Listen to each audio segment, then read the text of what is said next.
Hi guys, welcome back to my channel. ಇದು ನನ್ನ new blog. ಇವತ್ತು ನಾನು ತಿಳಿ ಸಾಂಬಾರಾಗಿ ರೈಸ್ ಮಾಡಿದ್ದೆ.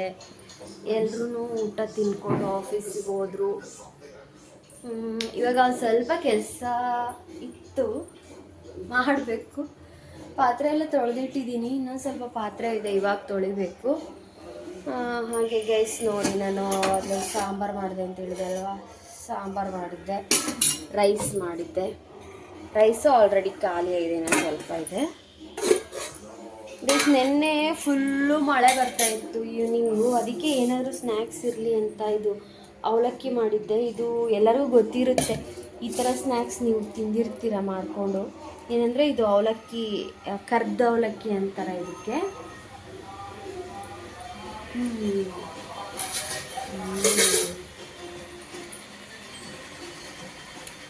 ಅದಕ್ಕೆ ಸ್ವಲ್ಪ ಮೇಲೆ ಕೊತ್ತಂಬರಿ ಸೊಪ್ಪು, ಸ್ವಲ್ಪ ಖಾರ, ಹಾಗೆ ಕೊಬ್ಬರಿ ತುರಿ ಹಾಕ್ಕೊಂಡು ತಿಂದರೆ ಅಂತೂ ಅವಲಕ್ಕಿ ಸಖತ್ತಾಗಿರುತ್ತೆ, ಸೂಪರಾಗಿರುತ್ತೆ.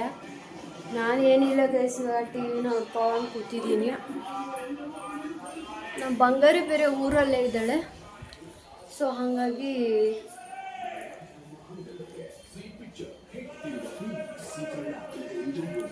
ಏನೋ ತರಕಾರಿ ಬಂದಿದೆ ಅಂತ ನೋಡೋಣ.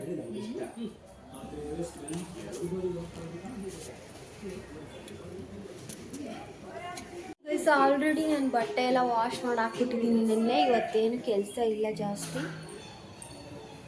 ಸ್ವಲ್ಪ ಪಾತ್ರೆ ತೊಳ್ಕೊಂಡು ಕಸ ಗುಡಿಸ್ಕೊಂಡು ಟಿ ವಿ ನೋಡೋದಷ್ಟೇ. ಮತ್ತು ಅಡುಗೆ ಸ್ವಲ್ಪ ಮಾಡಬೇಕು ಆಮೇಲೆ.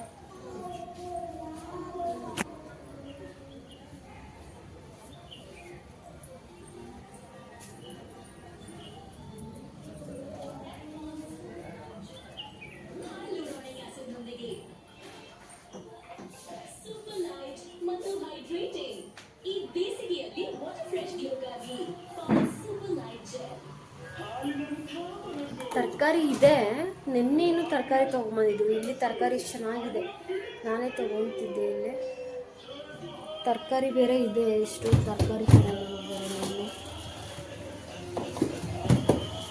ಬೇಡ ಅನ್ಕೊತೀನಿ ತರಕಾರಿ ತೊಗೊಳೋದು.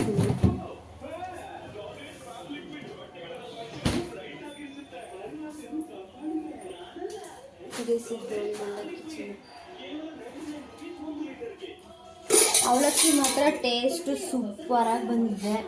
ಇವಾಗ ಮಳೆಗಾಲ ಅಲ್ವಾ, ನೀವು ಈ ರೀತಿ ಮಾಡಿಕೊಂಡು ತಿಂದರೆ ಈವ್ನಿಂಗ್ ಟೈಮಲ್ಲಿ ಚೆನ್ನಾಗಿರುತ್ತೆ.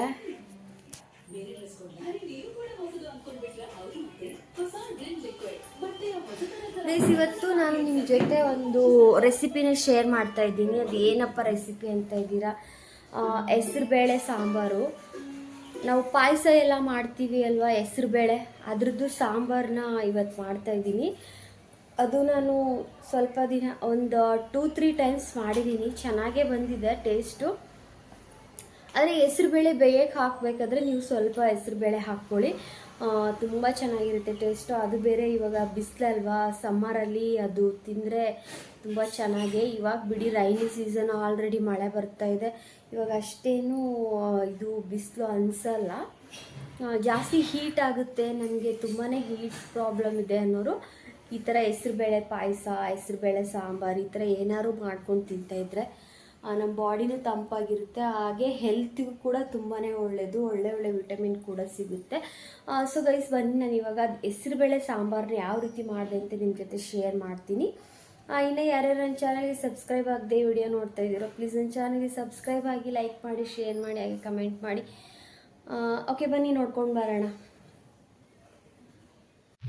ಗೈಸ್, ಇವಾಗ ನಾನು ಹೆಸ್ರು ಬೇಳೆನ ತೊಗೊಂಡಿದ್ದೀನಿ. ಒಂದು ಬೌಲಷ್ಟು ಹೆಸ್ರು ಬೇಳೆನ ಕುಕ್ಕರ್ಗೆ ಹಾಕ್ಕೊಳ್ತಾ ಇದ್ದೀನಿ. ಆ ಕುಕ್ಕರ್ಗೆ ಹಾಕ್ಬಿಟ್ಟು ಚೆನ್ನಾಗಿ ಇದನ್ನು ಬೇಯಿಸ್ಕೊಳ್ಬೇಕು. ಏನಕ್ಕೆ ಅಂದರೆ ಫಸ್ಟು ಇದನ್ನು ಒಂದು ಬೌಲ್ ಹಾಕಿಬಿಟ್ಟು ಚೆನ್ನಾಗಿ ತೊಳಿರಿ, ಒನ್ ಟೈಮ್ ತೊಳೆದ್ಬಿಟ್ಟು ಆಮೇಲೆ ನಮಗೆ ಎಷ್ಟು ನೀರು ಬೇಕೋ ಅಷ್ಟು ಹಾಕಬೇಕು. ಅಂದರೆ 2 ಲೋಟ ನೀರು ಹಾಕಿದರೆ ಸಾಕು, ಅದು ಬೇಯೋದಕ್ಕೆ ಎಷ್ಟು ಬೇಕೋ ಅಷ್ಟು.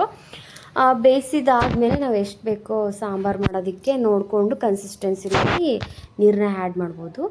ಗೈಸ್, ಇವಾಗ 1 ಬೌಲಷ್ಟು ಹೆಸ್ರುಬೇಳೆನ ಕುಕ್ಕರ್ಗೆ ಹಾಕಿಬಿಟ್ಟು ನೀರು ಹಾಕಿ ಅದಕ್ಕೆ 1 ಸ್ಪೂನು ಅಡುಗೆ ಎಣ್ಣೆ ಹಾಕಿ ಒಂದು ಸ್ವಲ್ಪ ಅದು ಬೇಯೋದಕ್ಕೆ ಉಪ್ಪನ್ನ ಆ್ಯಡ್ ಮಾಡ್ಕೊಳ್ಬೇಕು. ಇದಿಷ್ಟು ಆ್ಯಡ್ ಮಾಡಿ ನಾವು ಒಂದು 3 ವಿಷಲ್ ಬರೋವರೆಗೂ ಬೇಯಿಸ್ಕೊಳ್ಳೋಣ. ಇದೇನು ಬೇಗನೆ ಬೇಯುತ್ತೆ, ಒಂದು 2 ವಿಷಲ್ಗೇನೆ ಬೆಂದೋಗ್ಬಿಡುತ್ತೆ. ನಾನು ಆದರೂ ಇರಲಿ ಅಂದ್ಬಿಟ್ಟು 3 ವಿಷಲ್ನ ಹೊಡ್ಸ್ಕೊತಾ ಇದ್ದೀನಿ ಗೈಸ್. ಇವಾಗ ನಾನು ಇದನ್ನು ಕುಕ್ಕರ್ ಇಡ್ತಾ ಇದ್ದೀನಿ ಗ್ಯಾಸ್ ಮೇಲೆ. ಇವಾಗ ಅದು ವಿಷಲ್ ಬರೋಷ್ಟರೊಳಗೆ ನಾವು ಒಗ್ಗರಣೆಗೆಲ್ಲ ರೆಡಿ ಮಾಡ್ಕೊಳ್ಳೋಣ. ಒಗ್ಗರಣೆಗೆ ಒಂದು ಸ್ವಲ್ಪ ಕೊತ್ತಂಬರಿ ಸೊಪ್ಪು, ಹಾಗೆ ಒಣಮೆಣ್ಸಿಕಾಯಿ, ಕರಿಬೇವಿನ ಸೊಪ್ಪು, ಈರುಳ್ಳಿ, 2 ಈರುಳ್ಳಿ, 2 ಟೊಮ್ಯಾಟೊ, ಒಂದು 4ರಿಂದ 5 ಹಸಿಮೆಣ್ಸಿನ್ಕಾಯಿ. ಇದಕ್ಕೆ ಮೇನ್ಲಿ ಬೇಕಾಗಿರೋದು ಹಿಂಗು ಬೇಕೇ ಬೇಕು. ಇದಕ್ಕೆ ಹಿಂಗೆ ಹಾಕಿದ್ರೇ ತುಂಬ ಚೆನ್ನಾಗಿರುತ್ತೆ. ಈ ಸಾಸಿವೆ, ಜೀರಿಗೆ ಆ್ಯಸ್ ಯೂಶ್ವಲ್, ಮತ್ತು ಬೆಳ್ಳುಳ್ಳಿ ಇದ್ದರೂ ಕೂಡ ಆ್ಯಡ್ ಮಾಡ್ಕೋಬೋದು. ಬೆಳ್ಳುಳ್ಳಿ ಇಲ್ಲ ಅಂದರೆ ಶುಂಠಿ ಬೆಳ್ಳುಳ್ಳಿ ಪೇಸ್ಟ್ನ ನಾವು ಸಾಂಬಾರಿಗೆ ಆ್ಯಡ್ ಮಾಡ್ಕೊಳ್ಳೋಣ. ಓಕೆ ಗೈಸ್, ಇವಾಗ ಒಗ್ಗರಣೆ ಕೊಡೋಣ. ಒಂದು ಪಾತ್ರೆ ಇಟ್ಬಿಟ್ಟು ಅದಕ್ಕೆ ಸಾಸಿವೆ, ಜೀರಿಗೆ ಹಾಕ್ಬಿಟ್ಟು ಚಟಪಟ ಸಿಡಿದ್ಮೇಲೆ ಸ್ವಲ್ಪ ಕರಿಬೇವಿನ ಸೊಪ್ಪನ್ನ ಆ್ಯಡ್ ಮಾಡ್ಕೊಳ್ತಾ ಇದ್ದೀನಿ. ಇದೆಲ್ಲ ಆದಮೇಲೆ ಈರುಳ್ಳಿ, ಟೊಮ್ಯಾಟೊ, ಹಾಗೆ ಕೊತ್ತಂಬರಿ ಸೊಪ್ಪು, ಹೀಗೆ 1 by 1 ಎಲ್ಲದನ್ನು ಹಾಕ್ಬಿಟ್ಟು ಒಗ್ಗರಣೆ ಕೊಡಬೇಕು. ಲಾಸ್ಟಲ್ಲಿ ಹಿಂಗೆ ಮಾತ್ರ ಹಾಕೋದನ್ನು ಮರಿಬೇಡಿ. ಇದು ಹಿಂಗೆ ಹಾಕಿದ್ರೇ ನಮಗೆ ತುಂಬಾ ಟೇಸ್ಟ್ ಕೊಡೋದು. ಇವಾಗ ಒಣಮೆಣ್ಸಿನ್ಕಾಯಿನೂ ಹಾಕ್ಕೊಂಡೆ. ಒಣಮೆಣ್ಸಿನ್ಕಾಯಿ ಹಾಗೆ ಬೆಳ್ಳುಳ್ಳಿ ಹಾಕೋರಿದ್ರೆ ಬೆಳ್ಳುಳ್ಳಿ ಹಾಕ್ಕೊಳ್ಳಿ. ಬೆಳ್ಳುಳ್ಳಿ ಫ್ಲೇವರ್ ಇಷ್ಟ ಇಲ್ಲಪ್ಪ ಅನ್ನೋರು ಬೆಳ್ಳುಳ್ಳಿನ ಸ್ಕಿಪ್ ಮಾಡ್ಕೊಳ್ಳಿ. ಇವಾಗ ಈರುಳ್ಳಿ, ಟೊಮ್ಯಾಟೊ ಎಲ್ಲ ಹಾಕ್ಬಿಟ್ಟು ಚೆನ್ನಾಗಿ ಒಗ್ಗರಣೆ ರೀತಿ ಮಾಡ್ಕೋಬೇಕು. ಈ ಥರ ಒಗ್ಗರಣೆ ರೀತಿ ಮಾಡ್ಕೊಂಡಿದ್ದಾದಮೇಲೆ ನಾವು ಬೇಯಿಸಿಟ್ಕೊಂಡಿದ್ದೀಯಲ್ವ ಹೆಸ್ರು ಬೇಳೆನ 3 ವಿಷಲ್ ಹೊಡೆಸ್ಬಿಟ್ಟು ಆ ಹೆಸ್ರು ಬೇಳೆನ ಇದಕ್ಕೆ ಆ್ಯಡ್ ಮಾಡ್ಕೋಬೇಕು.